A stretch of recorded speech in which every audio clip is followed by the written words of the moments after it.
Bismillahirrahmanirrahim wa assalamu alaikum wa rahmatullahi ta'ala wa barakatuh. Ce TP, comme ceux qui le précèdent, vous interprète les techniques de recherche Adobe.net en mode connecté dans un système de gestion de base de données qui est ici SGBD Relationnel SQL Server. Je vais vous montrer dans ce TP comment remplir le contrôle Data Grid View par des données stockées dans une base de données SQL Server à partir du langage C# de Visual Studio. Et comme j'ai déjà mentionné dans le TP qui précède, ce TP, qui est le TP numéro 3, fait partie des groupes de TP dont l'interaction utilisateur est centralisée dans le formulaire MDI parent ci-dessous. Pour exécuter ce TP via le formulaire MDI parent, il faut appeler le formulaire MDI enfant correspondant. Et ceci en choisissant la commande exemple 1 du sous-menu Consultation sur un tableau des menus principal mode connecté. L'objectif de cette vidéo représentative des TP numéro 3 est de vous apprendre en utilisant le mode connecté comment remplir un contrôle Windows de type tableau à partir d'une table SQL Server. Parmi les contrôles Windows de type tableau de Microsoft Visual Studio, on va utiliser ici dans ce TP le contrôle Data Grid View. Et pour illustrer cet exemple, on va utiliser la base de données d'une gestion des éditeurs des livres PAPS. Son schéma est le suivant. La table qu'on va consulter dans ce TP est la table employée. Sa structure est la suivante. Et voici un extrait des données de cette table. Pour réaliser ce TP, on va suivre les étapes suivantes. Premièrement, créer un formulaire et nommez-le Connecté Data Grid View. Deuxièmement, ajouter deux contrôles Windows, l'un de type bouton et l'autre de type Data Grid View. Et voici une illustration des deux premières étapes. Dans la troisième étape, on va écrire le code de ce menu Consultation sur un tableau exemple 1. Ce code rend le formulaire Connecté Data Grid View, qui est notre formulaire, un des formulaires MDI enfant des formulaires principaux, puis le cherche. Je signale tout simplement, vous n'êtes pas obligé de créer le formulaire MDI et par suite, vous n'êtes pas obligé d'écrire ce code. Je vous rappelle tout simplement que c'est un choix personnel pour centraliser l'interaction utilisateur sur le formulaire MDI. L'étape 4, qui est l'étape principale et qui est l'objectif de ce TP, c'est d'écrire le code nécessaire pour remplir le contrôle Data Grid View par le contenu de la table employée. Ce code doit être déclenché à chaque fois qu'on clique sur le bouton de notre formulaire. Tout d'abord, avant de réaliser l'étape numéro 4, il faut déclarer les namespaces.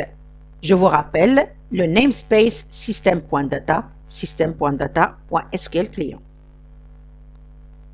Et dans l'événement clic du bouton de formulaire, il faut écrire un code qui permet de réaliser les trois parties. D'abord, grand A, construire la connexion et définir la requête à exécuter. Grand B, ouvrir la connexion et charger le lecteur SQL Data Reader après l'exécution de la requête. Grand C, remplir le contrôle Data Grid View par les données lues via l'objet SQL Data Reader, puis fermer la connexion. Revenons vers la partie A de l'étape numéro 4. Dans cette partie, il faut d'abord construire la connexion. Pour cela, on vous a proposé 3 codes différents. Chacun de ces codes permet de construire l'instance de connexion de type SQL Server et d'initialiser sa chaîne de connexion. Le premier et le deuxième code sont presque identiques. L'instance de connexion SQL a été créée par un constructeur sans argument et sa chaîne de connexion pour ouvrir la base de données SQL Server a été initialisée en utilisant sa propriété Connection String. La seule différence est la manière avec laquelle on a tenu compte des caractères génériques qui peuvent composer le contenu de la chaîne de connexion.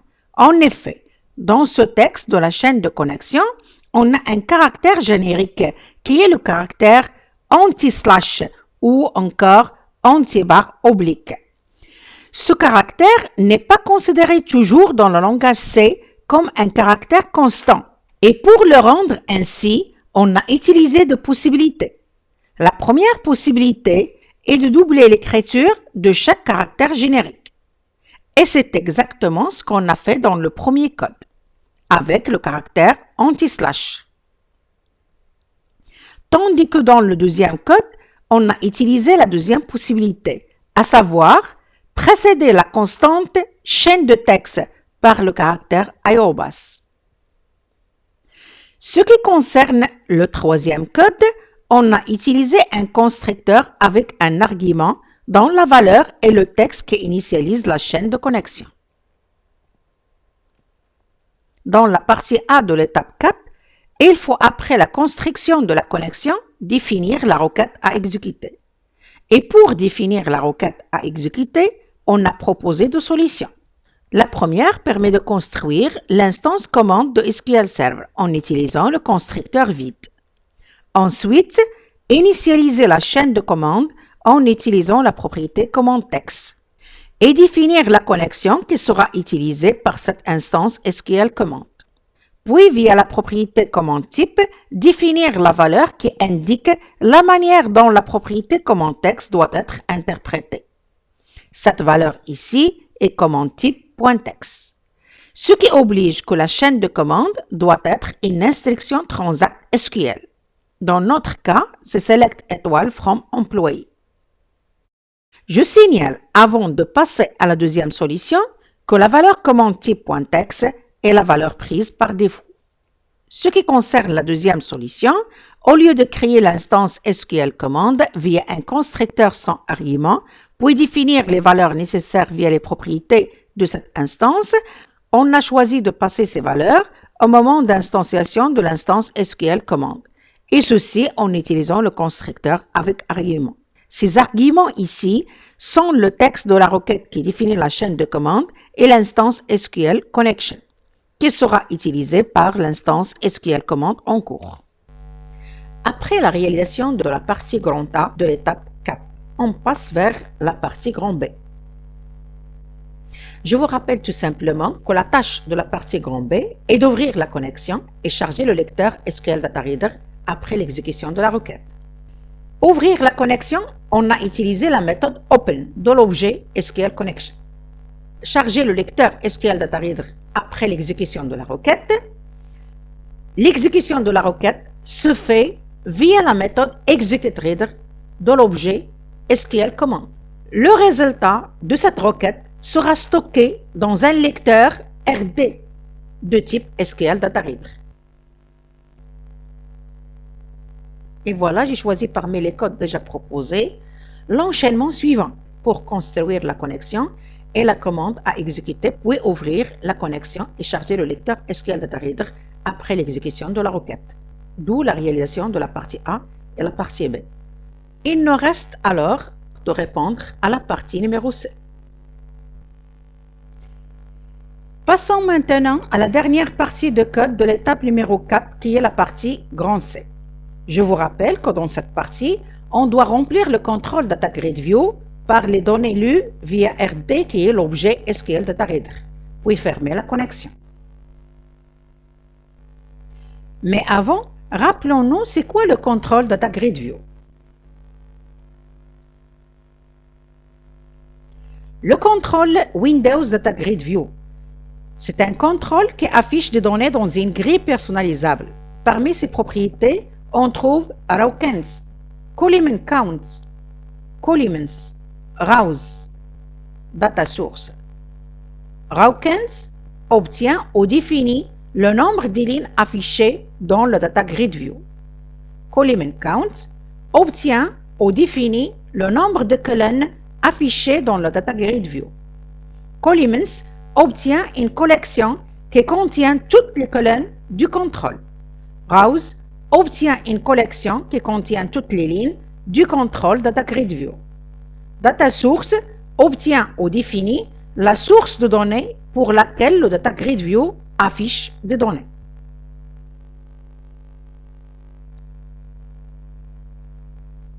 Revenons vers la partie grand C de l'étape numéro 4. Tout d'abord, pour ajouter les colonnes et les nommer dans Data Grid View, vous pouvez utiliser l'une des syntaxes suivantes. Tout d'abord, créer un tableau de colonnes. Et prenons comme exemple ces colonnes de type textbox. Ces colonnes doivent être plus tard ajoutées au contrôle Data Grid View.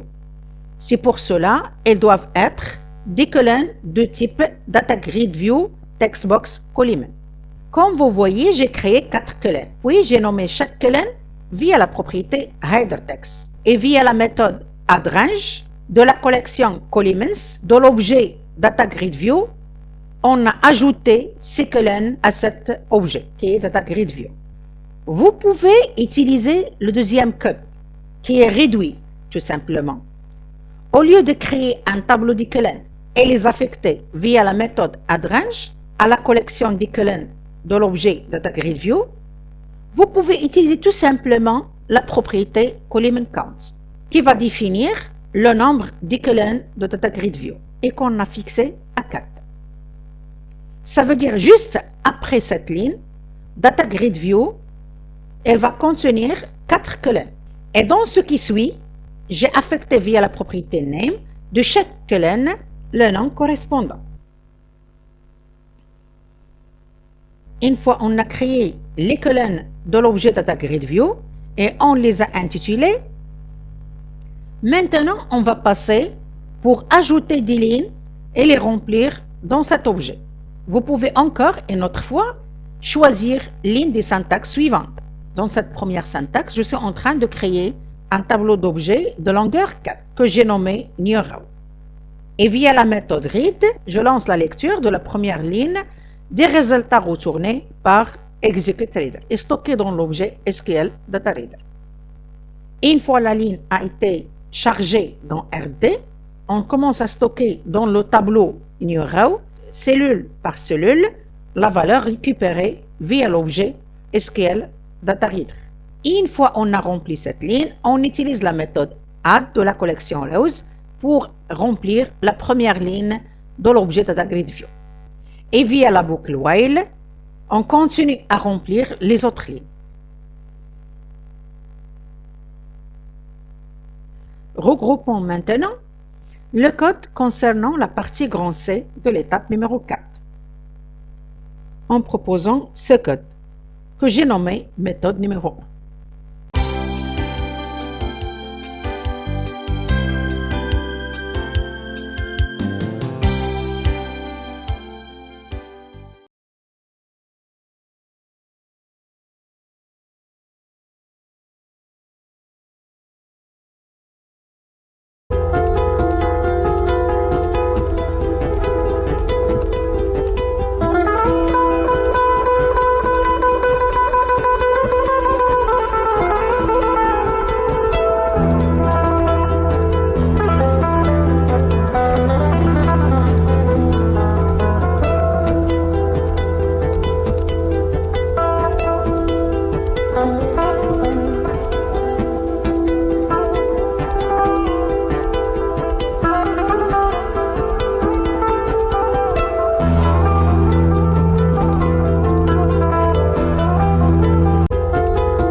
Vous pouvez utiliser d'autres méthodes pour répondre à cet objectif, qui est remplir le contrôle Data Grid View par les données lues via RT pour fermer la connexion.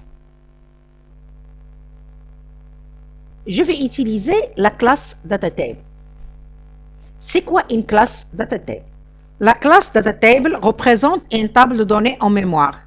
Parmi ces constructeurs, on trouve un constructeur qui initialise une nouvelle instance de la classe DataTable sans argument, et un autre qui initialise une nouvelle instance de la classe DataTable avec le nom de la table spécifiée.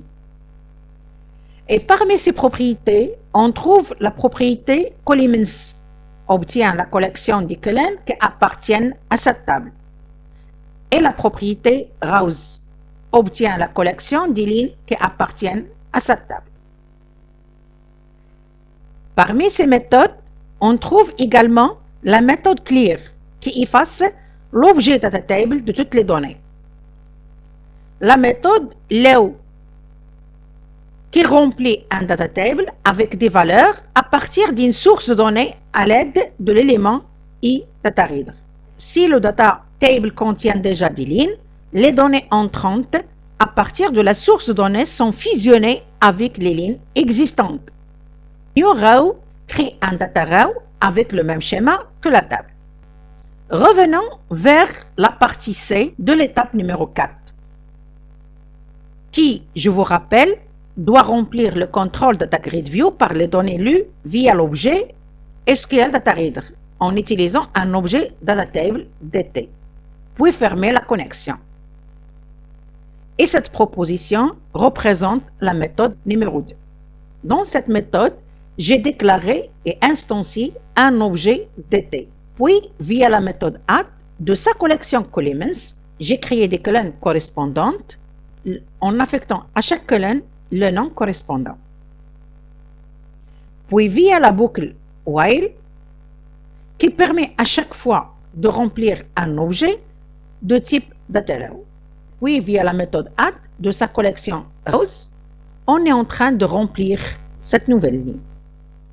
Une fois le contrôle Windows de type table Data Grid View est rempli par les données issues d'une base de données SQL Server, et on va fermer la connexion via la méthode Close. Dans la méthode numéro 2, on a utilisé la première syntaxe que vous êtes en train de voir pour ajouter des colonnes et les nommer dans l'objet DataTable. Vous pouvez également utiliser la deuxième en passant par un tableau des colonnes de type DataColumn. Vous utilisez la méthode addRange pour ajouter ce tableau des colonnes de type DataColumns dans la collection Columns de l'objet DataTable. Ce qui concerne le remplissage des lignes de l'objet DataTable, vous pouvez choisir l'une des syntaxes suivantes. Et voici un rappel de quelques propriétés et méthodes de l'objet SQL DataReader. Pour charger les données dans Data Grid View via l'objet DataTable pour fermer la connexion, on a utilisé la syntaxe suivante. La méthode Close permet de fermer la connexion et la méthode Clear permet d'initialiser Data Grid View. Ça veut dire effacer les colonnes déjà créées. La propriété Data Source, il permet d'affecter les données mais des tableaux mémoire DataTable vers Control Windows Data Grid View.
Et finalement, je vais vous proposer une troisième méthode pour remplir le contrôle Data Grid View par les données lues via le lecteur SQL Data Reader en utilisant un objet Data Table DT. Vous pouvez fermer la connexion.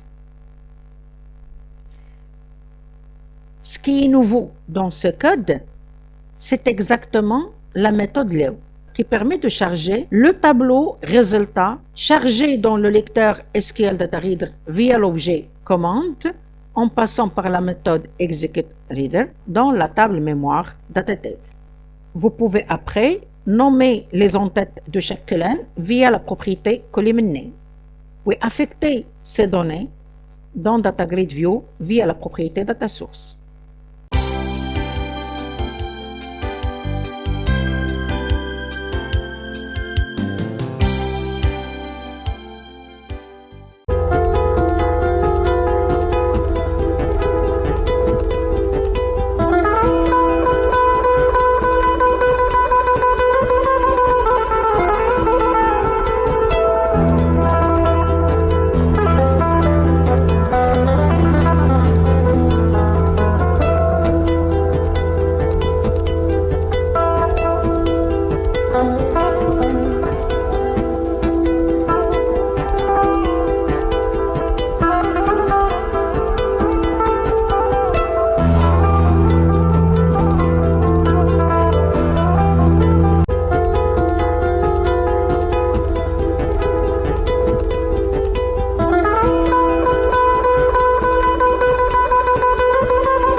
Merci de votre visite et à bientôt. Wassalamu alaikum wa rahmatullahi ta'ala wa barakatuh.